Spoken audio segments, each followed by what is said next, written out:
तो चलते हैं अपनी वीडियो की जानिब। देखें, एक साइकोलॉजिस्ट हैं, उनको मैं सुन रहा था, काफ़ी अच्छी वो भी बात करती हैं। उन्होंने कहा कि औरतों से बात कर रही थी कि लेट मी गारंटी यू कि मर्द को अगर आप चाहती हैं ना, they fall for you literally. मर्द को सबसे ज़्यादा कौन सी औरत पसंद है? केयरिंग और नरिशिंग। ऐसे जब वो मतलब थका आया और आप उसके लिए कॉफ़ी का एक मग ले आएंगी ना, that's it, that's the gesture, you will see magic happening. मतलब वाकई ही उन्होंने जड़ को पकड़ा है, इफ आई से, कि वाकई ये साइंस है इसके पीछे। ये साइंस नहीं है कि औरत को गुलाम बनाया जा रहा है, स्लेव बनाया जा रहा है। हाँ, वी अंडरस्टैंड कि कुछ फैमिलीज में ज्यादती होती है। इस्लामिक फेमिनिस्ट ये कहेगी कि मैं देखें, आप आए हैं घर में, सुबह से मैंने बच्चे को संभाला हुआ है, आप कुछ देर आप संभाल लें। वो बेचारा कहेगा मैं बाहर भी खोता बनाऊं, घर में आके अब इस बच्चे को संभाल लें, अल्लाह माफ करे, कि मैं पूरी दिन मैंने संभाला, मैं थोड़ा आराम करने लगी हूँ, तो आप बच्चों को देख लीजिएगा। It all comes down to एहसान, दोनों पार्टीज को एक दूसरे के लिए। ये तो डिपेंड करता है ना उनके रिलेशन के ऊपर। एग्जैक्टली। यहाँ पे हम बात फंडामेंटल्स की कुछ कर रहे हैं कि मर्द को क्या पसंद है? केयरिंग और नरिशिंग खातून, ठीक है। और औरत को क्या पसंद है? एप्रिशिएटिव हस्बैंड, एप्रिसिएशन करने वाला, उसकी तारीफ करने वाला, ठीक है। ये फंडामेंटल्स हैं।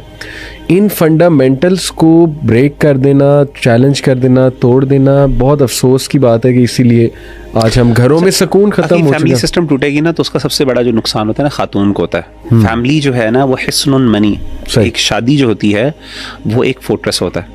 हदीस में भी, कुरान मजीद में जो लफ्ज़ मुहसनात इस्तेमाल किया गया ना, हिस्न कहते हैं फोर्ट्रेस को, शादीशुदा के लिए इस्तेमाल किया गया।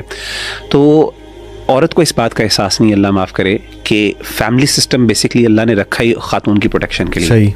और ये जो अल्लाह ने उसूल बयान किया ना, इसमें असल प्रोटेक्शन खातून की होती है। और मर्द हमेशा इस सिस्टम से भागता है। सही। उनको ये पता नहीं है जब वो भागता है, क्योंकि उसमें उसकी रिस्पॉन्सिबिलिटी उसके सर पे आती है। तो मैं तो ये एंड पे यही नसीहत इनसे करूंगा कि वो इस्लामिक लॉज, अल्लाह आपको विजडम दे और हिकमत इतनी दे कि आपको समझ आ जाए कि किसी तरीके से अल्टीमेटली ये बेनिफिट आपकी है। ये मर्द को असल में अल्लाह ताला डिसिप्लिन कर रहे हैं। बिल्कुल ठीक। लेकिन अगर आप इससे फरार हासिल करेंगे ना, मर्द ऑलरेडी चाहता है। एग्जैक्टली। और आप वेस्टर्न सोसाइटी में देखें, औरतें सफर करती हैं, जॉब्स भी करती हैं, बच्चों को भी संभालते हैं, मर्द बच्चे पैदा करके निकलता है। आप देखें कितने ऐसे बड़े बड़े लोग हैं, सेलिब्रिटीज हैं, जिनको उनके अपने बापों का पता किसी को नहीं पता। ऐसे उनकी माएँ उनको पूरी दिन संभालती हैं और कहाँ कहाँ पे लेके जाती हैं, जॉब्स भी कर रही हैं, उनको बच्चों को भी संभाल रही हैं, पिस रही हैं। बिल्कुल ऐसे। उनको समझ नहीं आ रही कि मर्द तो यहाँ पे क्या कर रहा है, इंजॉय करके वो क्या करता है, बिल्कुल भाग जाता है इस तरह करके। अल्लाह माफ करे।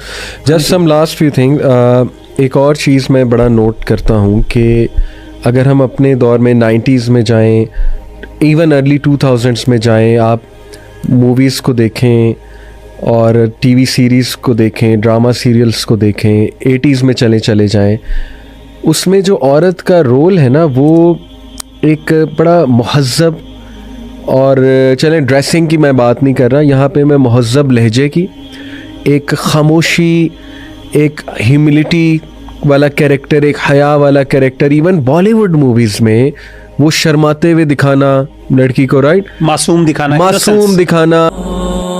दीन की बात फैलाना सदक़े जारिया है। सवाब की नीयत से वीडियो को शेयर ज़रूर